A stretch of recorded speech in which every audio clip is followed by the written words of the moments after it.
Hey, and welcome to your running plan. That's going to be an adaptable way for you to get your running in, be it because maybe it's cold outside and the weather maybe means that you can't quite get outside all of the time, but also because maybe you're traveling and the only place that you can access to get to your runs is going to be in the hotel gym on a treadmill. So I'm going to go through this plan, which is basically going to be something you can adapt if you want to do an indoor treadmill workout or an outdoor run based off the fact that we're going to have timed intervals rather than any specific program pace. Instead, I'm going to give you intensities that are based in percentage of your max, or you can just 70%, like a 7 out of 10 effort. And that's how we can adapt this, even if you're mixing between the two, between a treadmill run and an outdoor run. This can be a way that you're able to keep on track.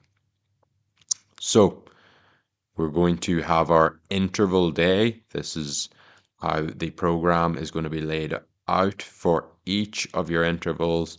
I want you to perform a little 3 to 5 minute brisk walk or even a very slow jog, just getting yourself into the swing of things. I will also link in the program a little bit of mobility stuff that you can do if you wish.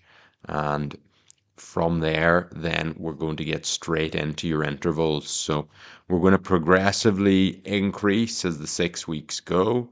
We start off with 35 minutes. You'll see in the time and intensity, we're going to do 1 minute push and 1 minute walk. So what's meant by your push? It's going to be a 7 out of 10 or a 70% pace. So if you're on the treadmill, you're just going to adjust the speed and gradient until you're feeling roughly in that kind of 7 out of 10 intensity. And after that, you're going to hang out there for as many of the intervals. We're going to do 1 minute on and 1 minute off for the duration.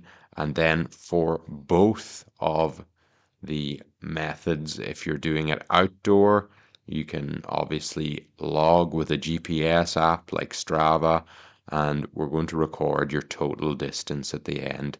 You can also click in here and leave any comments, anything that is giving you bother. Perhaps your ankle felt a bit tight, or perhaps you couldn't quite keep the same pace for all of the intervals. And it's nice to have a little bit of reflection in there because then as the weeks go on, maybe you notice a pattern that, oh, this isn't happening anymore. Or, oh, I'm feeling a lot fitter, even though I was doing more work. So for week two, it's going to be 2 minutes push, 1 minute walks. We're going to ramp up the amount of more high intensity stuff that you're doing. And this pattern will continue with week three. We're going to reduce the amount of lower intensity. So that's also therefore going to make your workout harder. And it's also going to be an increased total duration. And then finally, whenever we get to this week four, we're going to take what would be considered a bit of a deload in terms of intensity, but we're going to be ramping up actually the total volume of work in terms of duration of time. So 50 minutes, but this is continuous base pace. We can call it base pace, we can call it zone two. Essentially, it's just a pace where you can more or less be breathing exclusively through your nose. You would be able to construct a full sentence, and that's going to be conducive for you staying in that aerobic zone so that we're not getting this huge amount of lactate buildup. And this is very beneficial for your overall fitness. These kind of zone two intensities give us specific adaptations around the heart and lungs, the whole pulmonary system. But from there, we're going to then ramp up into some threshold pace. So this will be the third and final pace type that we're going to have for this 6 week block. A threshold pace is basically you're sending it, you're going at a rapid pace, but it's a pace that you could sustain at that pace for the minute. So you don't want to be going so fast that your speed starts very fast, but then you by the end you're absolutely snailing it.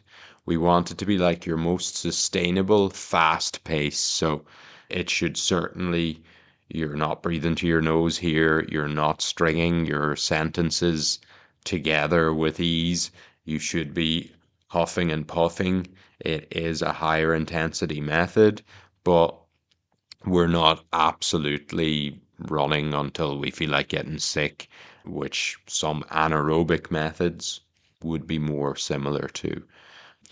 So the last 2 weeks in the program, bit of a peaking phase. We're going to include some of this threshold for minute intervals, which are interspersed with the rest of your zone two pace work.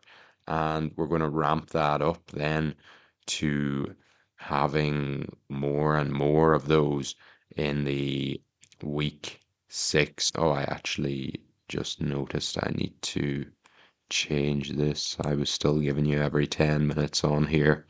We want to, in fact, on minute 6, on minute 13, then on minute 27, and finally on minute, what is that, 34, eh? 34. And yeah, that's going to be your spicy minutes for that interval. So yeah, that's your interval day. Thank you for listening, and I wish you all the best with your training.